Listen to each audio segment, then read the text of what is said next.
வணக்கம் மக்களே! இந்த வீடியோல நம்ம சில பங்குகள் பற்றியான முக்கிய அப்டேட்ஸ் எல்லாம் டிஸ்கஸ் பண்ண போறோம். சில நிறுவனங்களோட ரிசல்ட் வந்திருக்கு. அருமையான பெர்ஃபார்மன்ஸ போஸ்ட் பண்ணியிருக்காங்க.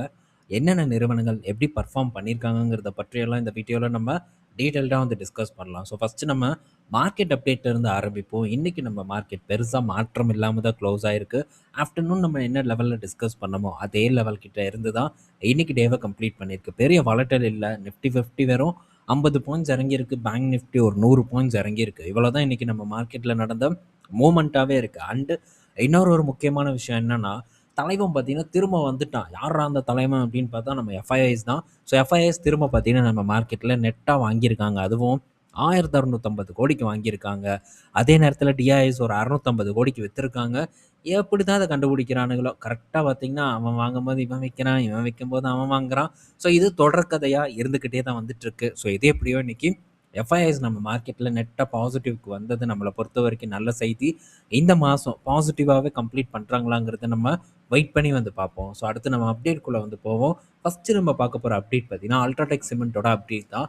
ஸோ அல்ட்ராடெக் சிமெண்ட் பார்த்தீங்கன்னா வயர்ஸ் அண்ட் கேபிள் செக்மெண்ட்குள்ளே இறங்குறாங்க அப்படிங்கிறத நம்ம டிஸ்கஸ் பண்ணியிருந்தோம் இதுக்கு முன்னாடி. ஸோ அந்த டைமில் ஒரு ப்ரெஷர் கூட இருந்தது வயர்ஸ் அண்ட் கேபிள் செக்டார் பங்குகளிடம். பாலிகேப் இதெல்லாம் பார்த்தீங்கன்னா அந்த டைமில் ஒரு இறக்கத்தை வந்து கொடுத்துருந்தது. ஸோ உங்களுக்கு ஞாபகம் இருக்கும்னு நான் நினைக்கிறேன். ஸோ ஃபஸ்ட்டு இந்த பாலிகேப்பில் வந்து ஐடி ரைடு நடந்தது. ஸோ அந்த டைமில் ஒரு நல்ல ஒரு சரிவு ஏற்பட்டதுக்கப்புறம் அகைன் பாலிகேப் பார்த்தீங்கன்னா ஒரு ரெக்கவரை போஸ்ட் பண்ணுச்சு. அதுக்கப்புறம் திரும்பவும் இந்த அதானி அண்டு ஏபி குரூப் பார்த்தீங்கன்னா இந்த வயர்ஸ் அண்ட் கேபிள்குள்ளே வராங்க அப்படிங்கிறது தெரிஞ்சதும் இந்த பங்கு கொஞ்சம் நல்லா ரியாக்ட் ஆச்சு. இந்த பங்கு மட்டும் இல்ல. ஸோ மற்ற வயர்ஸ் அண்ட் கேபிள் செக்டார் பங்குகளும் கூட பார்த்தீங்கன்னா, நல்லா ரியாக்ட் ஆச்சு. ஸோ அதுக்கப்புறம் திரும்ப பார்த்தீங்கன்னா, ஒரு நல்ல அப்சைட் மூவ்மெண்ட் பார்த்தீங்கன்னா ஏற்பட்டிருக்கு இந்த பாலிகேப்ப பொறுத்தவரைக்கும். ஸோ சூப்பர் டூப்பர் பெர்ஃபார்மன்ஸ் குடுத்து, ரிசல்ட் நல்லா இருந்தாலும் கூட பாலிகேப்ப போட்டு அடிச்சிருக்காங்க. பட் இது நிரந்தரம் இல்ல. ஸோ இந்த நிறுவனத்தோட மதிப்பீடுக்கு ஏற்ற மாரியான அ ஒரு குரோத் பார்த்தீங்கன்னா, இந்த நிறுவனத்தில இருந்துட்டு வந்துட்டுருக்கு. ரிசல்ட் அப்பவே நம்ம டிஸ்கஸ் பண்ணோம்.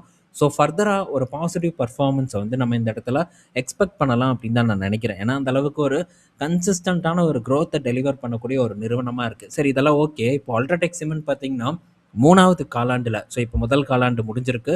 ஸோ 3வது காலாண்டுல பார்த்தீங்கன்னா, இந்த வயர்ஸ் அண்ட் கேபிள்ஸ லான்ச் பண்ண போறாங்க. இந்த அல்ட்ராடெக் சிமெண்ட்டு. ஸோ இவங்க ஒரு தாக்கத்த ஏற்படுத்துவாங்க அப்படிங்கிறதுல மாற்று கருத்து இல்ல. ஆனா, அதுக்கு நம்ம பயந்து நடுங்கணுமான்னு கேட்டா, அப்படியெல்லாம் ஒண்ணும் அவசியம் இல்ல. ஏன்னா, இப்ப தான் ஆரம்பிக்கிறாங்க. ஸோ இப்ப இந்த பிர்லா ஒப்பர்ஸ் பெயிண்ட்டுக்குள்ள இறங்குனாங்கல்ல, ஸ்டில் இப்ப வரைக்கும் பார்த்தீங்கன்னா, அவங்க ப்ராஃபிட்டபிளா இல்ல. ஸோ இன்னும் அவங்க ப்ராஃபிட்டபிளா வருவதற்கு காலம் எடுத்துக்கும். ஸோ அவங்க ப்ராஃபிட்டபிளா வரும்போது, ரொம்ப ஒரு ஸ்ட்ரகிள் பண்ணி தான் வந்து அவங்க ப்ராஃபிட் வந்து பண்ற மாரி இருக்கும். ஸோ இப்போதைக்கு டிஸ்கவுண்ட் கேம் விளையாடிட்டு இருக்காங்க. இந்த டிஸ்கவுண்ட் கேம் ரொம்ப நாட்களுக்கு நிலைக்காது. ஸோ அப்படி அவங்க உள்ள வரும்போது, ஸோ மார்ஜின் நம்ம முக்கியமா வந்து பார்க்கணும். ஸோ மற்ற பெயிண்ட் கம்பெனிஸோட சேர்த்து இந்த ஒரு பெயிண்ட் கம்பெனிஸையும் நம்ம பார்க்குற மாரி தான் வந்து இருக்குமே தவிர, ஸோ பெரிய ஒரு தாக்கத்த வந்து ஏற்படுத்தியிருப்பாங்களான்னு கேட்டா, ஏற்படுத்தியிருக்க மாட்டாங்க. அது நார்மலைஸ் ஆயிருக்கும் அப்படின்னு தான் நான் வந்து நினைக்கிறேன். ஸோ அதுக்கான விடையும் நமக்கு கண்டிப்பா வருங்காலத்தில தெரிய தான் போகுது. அடுத்தது ஸோ டிவிஎஸ் மோட்டாரோட அப்டேட் நம்ம பார்க்க போறோம். ரிசல்ட் வந்திருக்கு. ஸோ குரோத்னா குரோத் இவன் தான்டா நம்பர் 1 குரோத் அப்படிங்கிற மாரி சூப்பரான பெர்ஃபார்மன்ஸ எவ்ரி குவார்ட்டர் பார்த்தீங்கன்னா, டிவிஎஸ் மோட்டார் டெலிவர் பண்ணிட்டு இருக்காங்க. ஸோ இப்ப அந்த வகையில 1000 கோடி இவங்களுடைய இந்த காலாண்டு லாபம் வந்து தாண்டியிருக்கு.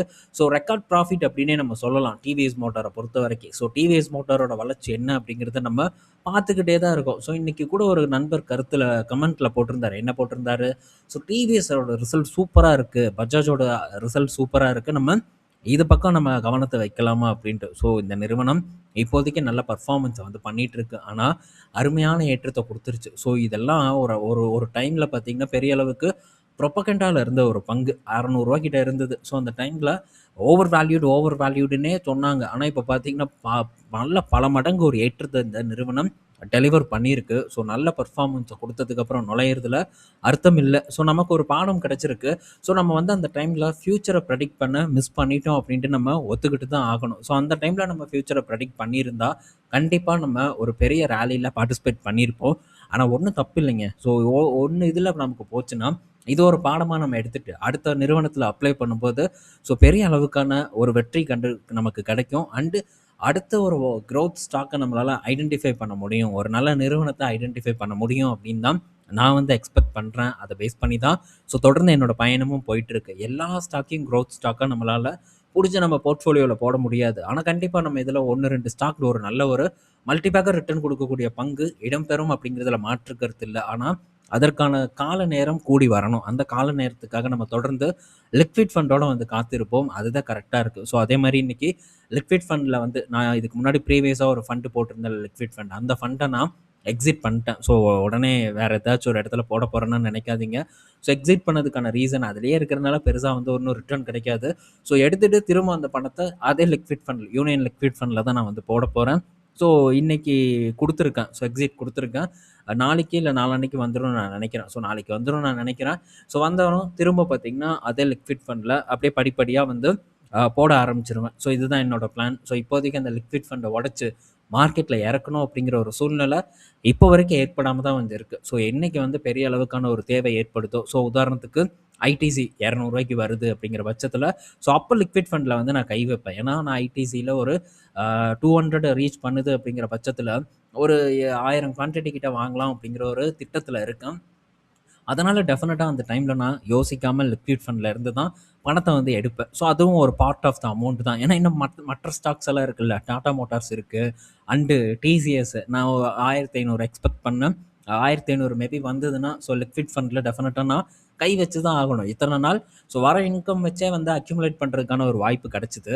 ஸோ, அதுதான் என்னோட பிளானும் கூட. மேபி வந்து நான் எக்ஸ்பெக்ட் பண்ண அந்த ஒரு லோ ரேஞ்ச தொட்டுச்சுன்னா, அப்போ வந்து அத பிடிப்பதற்கான ஒரு ஒரு தேவை நமக்கு ஏற்படும். ஸோ, அதே தான் பார்த்தீங்கன்னா நாட்கோ ஃபார்மா. ஸோ, நாட்கோ ஃபார்மாலயும் பார்த்தீங்கன்னா, லிக்விட் ஃபண்ட்லேருந்து பணத்த யுட்டிலைஸ் பண்றதுக்கான ஒரு திட்டம் என்கிட்ட வந்து இருக்கு. ஸோ, இதெல்லாம் நான் நிறைவேத்தணும்னா, என்கிட்ட பேக்கப் இருக்கணும். ஸோ, பங்கு என்னைக்கு வரும் அப்படின்றலாம் எனக்கு தெரியாது.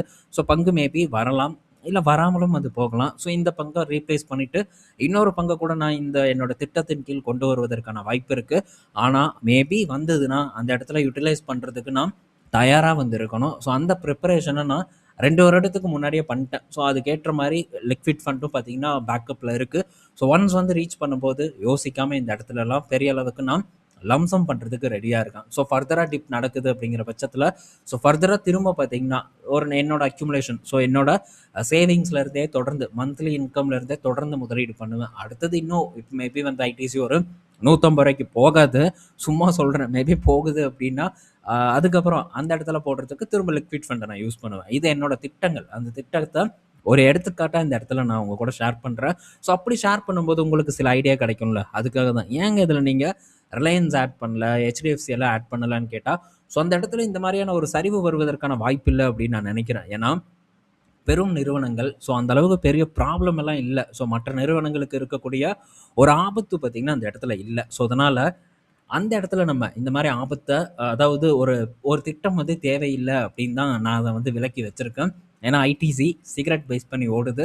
என்னைக்குனாலும் ஒரு ரிஸ்க் இருக்கு அப்படிங்கிறது நமக்கு தெரியும். அதே மாரி டிசிஎஸ் ஏஐ. ஸோ, ஐடி கம்பெனிக்கு ஏஐனால ஏற்படக்கூடிய பாதிப்பு நமக்கு தெரியும். அண்டு டாடா மோட்டார்ஸ் பார்க்கும்போது குளோபல் இஷ்யூ ஓடிட்டு இருக்கு. ஸோ, அதுவும் நமக்கு தெரியும். இதெல்லாம் நமக்கு வந்து தெரிஞ்ச காரணங்கள் தான்.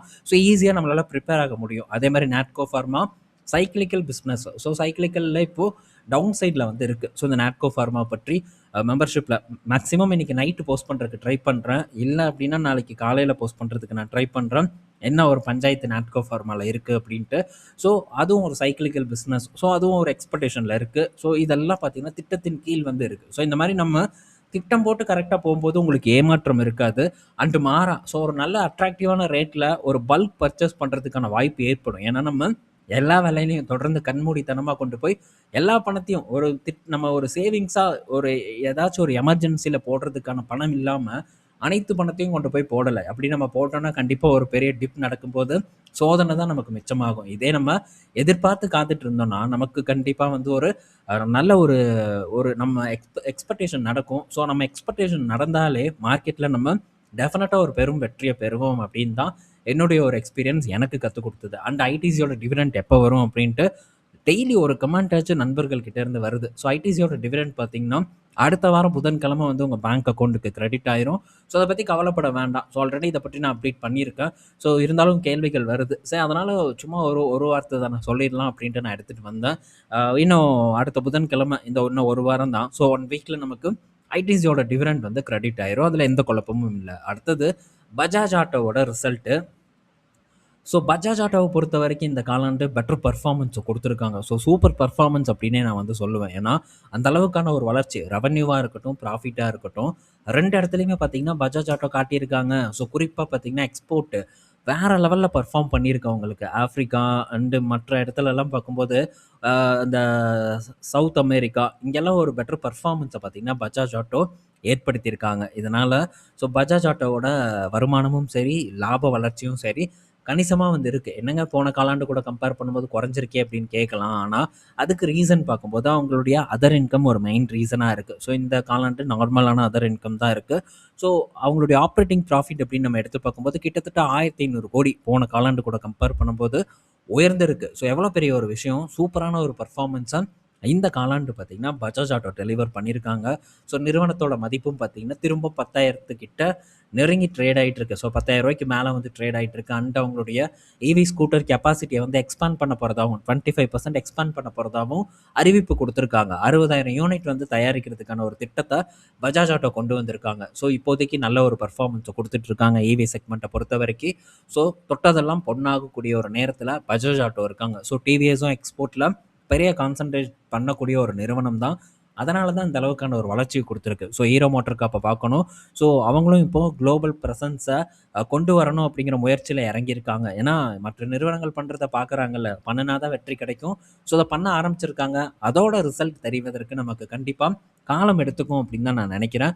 ஸோ உடனே இந்த நிறுவனங்களோட வளர்ச்சி மாதிரி அந்த நிறுவனங்களில் வளர்ச்சியை நம்ம எதிர்பார்க்க முடியாது அப்படின்ட்டு நம்ம புரிஞ்சுக்கணும். ஸோ அடுத்தது ஸோ நெக்ஸ்ட்டு வந்து டாக்டர் ரெட்டி. ஸோ இன்றைக்கி கூட பார்த்தீங்கன்னா டாக்டர் ரெட்டி இப்போ நம்ம வாங்கலாமா அப்படிங்கிற கேள்வி நண்பர்களிடமிருந்து வந்தது. ஸோ நான் டாக்டர் ரெட்டியை பற்றி சொல்கிறேன், அதுக்கப்புறம் நீங்களே முடிவு பண்ணுங்கள். நான் ஆல்ரெடி வந்து டிஸ்கஸ் பண்ணியிருக்கேன். ஸோ டாக்டர் ரெட்டியில் அந்த ஏபிஐயோட அந்த செமக்ளூடைன் அந்த மூலப்பொருளோட குவாலிட்டியில் இஷ்யூ இருக்குது. ஸோ பியூரிட்டியில் இஷ்யூ இருக்குது. அதனால் அவங்க வந்து ஸ்டாப் பண்ணியிருக்காங்க. இது ஒரு பெரிய ஒரு இடி. அதனால தான் டாக்டர் ரெட்டி பார்த்திங்கன்னா ஒரு 1400 இப்போ 1200 கிட்ட வந்து ட்ரேட் ஆகிட்டு இருக்கு.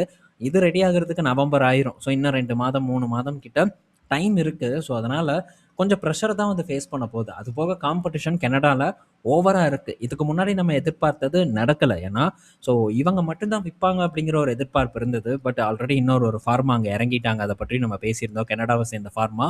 ஸோ இப்போ சவுத் ஆஃப்ரிக்காவை சேர்ந்த ஆஸ்பன் ஃபார்மா பார்த்திங்கன்னா கனடாவில் அப்ரூவலை வாங்கிட்டாங்க. ஸோ இந்த ஒசம்பிக்கை லான்ச் பண்ணுறதுக்கு.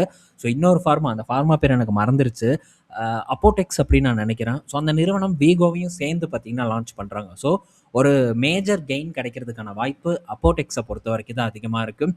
டாக்டர் ரெட்டி ஈக்குவலாக காம்படிட் பண்ணுவாங்க. இருந்தாலும் ஸோ இடையூறுகள் காரணமாக, எதிர்பாராத விஷயங்கள் காரணமாக நிறுவனம் வந்து சரிவடைஞ்சிட்டு வந்துட்டுருக்கு. ரெண்டாவது இந்த ஆஸ்பன் ஃபார்மாவும் பார்த்திங்கன்னா இப்போது ஒசம்பிக்கை லான்ச் பண்ணுறதுக்கான ஒரு ரேஸில் வந்து ஆட் ஆகுறாங்க. ஸோ இப்போது போட்டி பார்க்கும்போது அதிகமாக இருக்குது. ஸோ மேபி போட்டியே இல்லாமல் விற்றா டாக்டர் ரெட்டி பார்க்கும்போது கணிசமான லாபத்தை வந்து அடைஞ்சிருப்பாங்க. ஆனால் போட்டி பெரிய அளவுக்கு ஒரு இம்பேக்டை ரெட்டிக்கு ஏற்படுத்துது. ஸோ அது போக விற்பனை தடைப்படுது. ஸோ ஸ்டாக் இருக்கிற வரைக்கும் விற்கலாம். ஸ்டாக் எவ்வளோ இருக்குது அப்படின்ட்டு வெளிப்படையாக நிறுவனம் சொல்லலை நம்மக்கிட்ட. ஸோ எவ்வளோ நாளைக்கு ஸ்டாக் இருக்க போகுது அப்படிங்கிறதெல்லாம் நம்ம பொறுத்திருந்து தான் வந்து பார்க்கணும். ஸோ ரெண்டாவது இன்னொரு முக்கியமான விஷயம் என்னென்னா, இந்த ஆஸ்பன் சவுத் ஆஃப்ரிக்காவை சேர்ந்த நிறுவனம் ஏபிஐ எங்கே வாங்குறாங்கன்னா டாக்டர் ரெட்டி கிட்ட இருந்து தான் வாங்குறாங்க. ஸோ அதனால் ஆஸ்பனோட சப்ளைவும் பார்த்தீங்கன்னா ஒன்ஸ் வந்து இந்த பியூரிட்டி இஷ்யூவெல்லாம் கிளியர் பண்ணதுக்கப்புறம் தான் இவங்களுக்கான சப்ளைவும் வந்து நடக்கும். ஸோ டாக்டர் ரெட்டி கிட்டேருந்து ஏபிஐ மூலப்பொருளை வாங்கி ஸோ இவங்க ஃபினிஷ்டு டோஸாக வந்து சப்ளை பண்ண போகிறாங்க. ஸோ இது ஒரு முக்கியமான விஷயம், குறிப்பிடத்தக்க ஒரு விஷயமா வந்து நம்ம எடுத்துக்கிட்டு தான் ஆகணும். ஸோ காம்படிஷன் இருக்கும். பட் ஏபிஐ சப்ளை பண்ணுறது மூலிமா வருமானமும் பார்த்திங்கன்னா இந்த நிறுவனத்துக்கு ரெட்டிக்கு ஏற்படும். ஸோ ரெட்டி ஒரு நல்ல லெவல் வரும்போது கண்டிப்பாக அதை பற்றியான அப்டேட் உங்கள் கூட நான் ஷேர் பண்ணுறேன். அடுத்தது ஸோ ஐடிஎஃப்சி ஃபர்ஸ்ட் பேங்க் பார்த்தீங்கன்னா இப்போது இந்த பிசிசிஐயோட ஸ்பான்சர்லேருந்து, டைட்டில் ஸ்பான்சர்லேருந்து வெளியேறதா ஒரு தகவல் வந்திருக்கு. ஸோ அவங்களே வாண்டடாக வெளியேறலை. காலம் பார்த்திங்கன்னா முடிஞ்சிருச்சு. ஸோ இப்போது எக்ஸ்பைரி ஆயிடுச்சு. அந்த டீல் வந்து எக்ஸ்பைரி ஆயிடுச்சு. இதனால் ஸோ பிட்டிங் பார்த்திங்கன்னா இப்போ ஓப்பன் பண்ணியிருக்காங்க ஸ்பான்சர் ரைட்ஸ்க்காக. ஸோ திரும்ப ஐடிஎஃப்சி பார்ட்டிசிபேட் பண்ணுவாங்களா என்ன அப்படிங்கிறது நமக்கு தெரில. ஸோ பார்ப்போம். ரொம்ப காலமாக ஐடிஎஃப்சி ஃபர்ஸ்ட் பேங்க் பார்த்திங்கன்னா இந்த ஸ்பான்சர்ஷிப்பில் வந்துட்டு இருந்தாங்க. ஸோ இப்போ திரும்ப பிட்டிங் ஓப்பன் ஆகுது. மற்ற நிறுவனங்கள் இதில் பார்ட்டிசிபேட் பண்ணுறதுக்கான வாய்ப்பு இருக்குது அப்படின்னு நான் நினைக்கிறேன். ஸோ இந்த மாதிரி விளம்பரம் பண்ணுறது என்னை பொறுத்த வரைக்கும் நல்ல விஷயம்தான். ஸோ எந்த அளவுக்கு வந்து நம்ம மார்க்கெட்டிங் பண்ணுறோமோ அந்த அளவுக்கான வளர்ச்சி அண்ட் மக்கள் மனதில் நம்ம நிறுவனத்தை பதிய வைப்பதுங்கிறது ரொம்ப முக்கியமான ஒன்றுங்கிறத நம்ம புரிஞ்சுக்கணும். ஓகே, ஸோ அடுத்தது பார்த்திங்கன்னா இப்போ சோனி பார்த்தீங்கன்னா, இந்த 100 பால் கிரிக்கெட் டோர்னமெண்ட்ல இருந்து எக்ஸிட் ஆகுறாங்க. டெலிகாஸ்ட் பண்றதுல இருந்து எக்ஸிட் ஆகுறாங்க. மாறா யார்கிட்ட போகுது? நம்ம அண்ணாச்சி அம்பானி கிட்ட தான் வந்து போகுது. ஸோ, இப்போ இந்த 100 பால் கிரிக்கெட் டோர்னமெண்ட் இங்கிலாந்துல நடக்கக்கூடிய விமென்ஸ் அண்ட் மென்ஸ் 2 பேரோட போட்டிகளையும் பார்த்தீங்கன்னா, ஜியோ ஸ்டார் தான் வந்து டெலிகாஸ்ட் பண்ண போறதா ஒரு அப்டேட் வந்து குடுத்துருக்காங்க. ஸோ, ரொம்பவே முக்கியம் இந்த ஸ்போர்ட்ஸ் டெலிகாஸ்ட் பண்றதுங்கிறது. ஸோ, இது நாளடைவில் பார்த்தீங்கன்னா, அவங்களுடைய கன்டென்ட்ட கன்சியூம் பண்றதுக்கான வாய்ப்பும் ரொம்ப அதிகமா இருக்கு. ஸோ, நான் இதுக்கு முன்னாடியே டிஸ்கஸ் பண்ணியிருக்கேன். ஸோ, இதில என்ன மாரியான வளர்ச்சி வரும் அப்டின்ட்டு. ஸோ, இந்த காலாண்டு கூட அவங்க ஜியோ ஸ்டார்ல பெட்டர் பெர்ஃபார்மன்ஸ் தான் வந்து டெலிவர் பண்ணியிருக்காங்க. ஸோ, இந்த சப்ஸ்கிரிப்ஷன் குரோத் பார்க்கும்போது ரொம்ப பெட்டரா வந்து இருக்கு அப்டின்ட்டும் ஜியோ ஸ்டார் வந்து மென்ஷன் பண்ணியிருக்காங்க.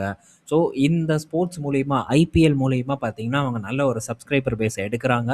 கன்டென்ட் அந்த அளவுக்கு பார்த்தீங்கன்னா இருக்கு. HBO மேக்ஸ் கன்டென்ட்ட ஜியோ ஸ்டார் வந்து ஒளிபரப்பு பண்றாங்க. ஸோ, இதன் மூலியமா ஃபர்தரா அவங்களுடைய லைப்ரரி இன்னும் வந்து உயர்ந்துகிட்டே வந்து போகுது. ஸோ, இன்னும் முக்கியமான சில Marvel content and game of த்ரோன்ஸோட ஸ்பின் ஆஃப் இதெல்லாமே பார்த்தீங்கன்னா, இந்த இடத்துல ஒளிபரப்பாயிட்டு வந்துட்டுருக்கு. இதெல்லாம் தாண்டி பல வெப் சீரிஸ் ஓடிட்டுருக்கு. எல்லாம் பார்க்கும்போது ஒரு நல்ல லைப்ரரிய பில்ட் பண்றாங்க. இன்னும் Netflix அளவுக்கெல்லாம் வரல அப்படின்னு நம்ம எடுத்துக்கிட்டாலும் கூட, ஸோ ஓரளவு இந்தியால ஒரு முக்கியமான ஒரு பிளேயரா ஜியோ ஸ்டார் வளர்றாங்க அப்படிங்கிறதுல சந்தேகமே வந்து கிடையாது. இது ஃபியூச்சர்ல ஒரு நல்ல குரோத்த குடுக்கும் அப்படின்ட்டு நம்ம எக்ஸ்பெக்ட் பண்ணலாம். அடுத்தது எம்&எம் கிட்ட இருந்து அப்டேட்டு. ஸோ, எம்&எம் பார்த்தீங்கன்னா, உங்களுடைய ரிசல்ட்ட அனௌன்ஸ் பண்ணியிருக்காங்க. ஆனாலும் கூட ரிசல்ட்டுக்கு அப்புறம் இந்த நிறுவனம் ரிசல்ட் வந்து கொஞ்சம் மோசமான ஒரு ரிசல்ட்ட தான் வந்து அவங்க டெலிவர் பண்ணியிருக்காங்க. மோசம்னா, ரொம்ப மோசம் அப்படின்ட்டுலாம் நம்ம சொல்லவே முடியாது. பட் இருந்தாலும் என்ன ஒரு ப்ராப்ளம் அப்படின்னு நம்ம பார்த்தா, ஸோ இந்த போன காலாண்டு கூட நம்ம கம்பேர் பண்ணும்போது, இந்த காலாண்டு பார்த்தீங்கன்னா, கொஞ்சம் டிக்ளைன் ஆயிருக்கு performance. But year on year performance எல்லாம் நம்ம கம்பேர் பண்ணா, ஒரு பெட்டரான ஒரு பெர்ஃபார்மன்ஸ தான் வந்து டெலிவர் பண்ணியிருக்காங்க. இந்த எம்&எம் அப்படின்னு தான் வந்து நம்ம சொல்லணும். ஸோ, போன வருடத்தோட கம்பேர் பண்ணும்போது, கிட்டத்தட்ட 400 கோடி பார்த்தீங்கன்னா, உங்களுடைய லாபம் உயர்ந்திருக்கு. ஸோ, இந்த டிராக்டர் சேல்ஸ்லாம் உயர்ந்துட்டு வந்துட்டு இருப்பது, இந்த எம்&எம்ம பொறுத்தவரைக்கும் ரொம்ப நல்ல செய்தி. ஸோ, பெரும்பாலும் அவங்களுக்கு கடன் குடுப்பாங்க. அதுதான் மெயின் பிசினஸா வந்து இருக்கு. ஸோ, இது ஒரு நல்ல ஒரு விஷயம் தான். இந்த மகேந்திரா ஃபினான்ஷியல பொறுத்தவரைக்கும். பட் இன்னும் கொஞ்சம் கூட ஒரு ஏற்றத்த குடுத்ததுன்னா புக் பண்ணிடலாம் அப்படிங்கிற ஒரு ஐடியால தான் இந்த நிறுவனத்த பொறுத்தவரைக்கும் இருக்கேன். ஸோ, இதுவும் அண்ட் ஏபி கேப்பிட்டல் 2ம் ஒரே டைம்ல வாங்குனது. ஏபி கேப்பிட்டல் சூப்பர் பெர்ஃபார்மன்ஸ குடுத்திருக்கு. பட் இந்த இடத்துல அந்த அளவுக்கான ஒரு பெர்ஃபார்மன்ஸ் இல்ல. பட் நஷ்டமாகல. கைய கடிக்கல. ஸோ, பெட்டர் பெர்ஃபார்மன்ஸ் திரும்ப ஏற்படும்போது வெளிய வரது தவிர வேற வழி இல்ல அப்படின்னு நான் ஃபீல் பண்றேன். மேபி நான் வெளிய வந்ததுக்கப்புறம் ஏற்றத்த குடுக்கலாம். அந்த மாரி பல பங்குகள் குடுத்திருக்கு. பட் அத பற்றி கவலை இல்ல. ஸோ, நான் ப்ராஃபிட்ல வரேனா, அதுதான் எனக்கு ரொம்ப முக்கியமான ஒண்ணு. ஸோ, அதனால பண்ணலாம் அப்டின்ட்டு இருக்கேன். பண்ணிட்டு வேற ஏதாவது சான்ஸ் இருந்ததுன்னா, அது பக்கம் போவேன். இல்ல அப்டின்னா கண்டிப்பா திரும்ப லிக்விட் ஃபண்ட தான் நான் நாடுவேன். ஏன்னா, இதுக்கு முன்னாடி இண்டஸ்இண்ட், ஃபெடரலோட எக்ஸிட் எல்லாம் பார்த்தீங்கன்னா, HDFC பேங்க்குக்கு தான் வந்து போச்சு. ஸோ, இப்ப HDFC பேங்க் பார்க்கும்போது திரும்ப அதே லெவல நோக்கி வந்துட்டு இருக்கு. ஸோ, ஒண்ணும் பிரச்சனை இல்ல.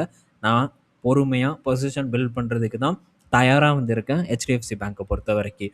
ஸோ, பல விஷயங்கள கசகசன்னு நம்ம டிஸ்கஸ் பண்ணியிருக்கோம். டீட்டெயில்டா வந்து பல விஷயங்கள பேசியிருப்போம். பல கம்பெனிஸ பத்தி பயனுள்ளதா இருக்கும் அப்படின்னு நான் நெனைக்கிறேன். அடுத்த வீடியோல நாளைக்கு நம்ம திரும்ப மீட் பண்ணுவோம். பாய் மக்களே!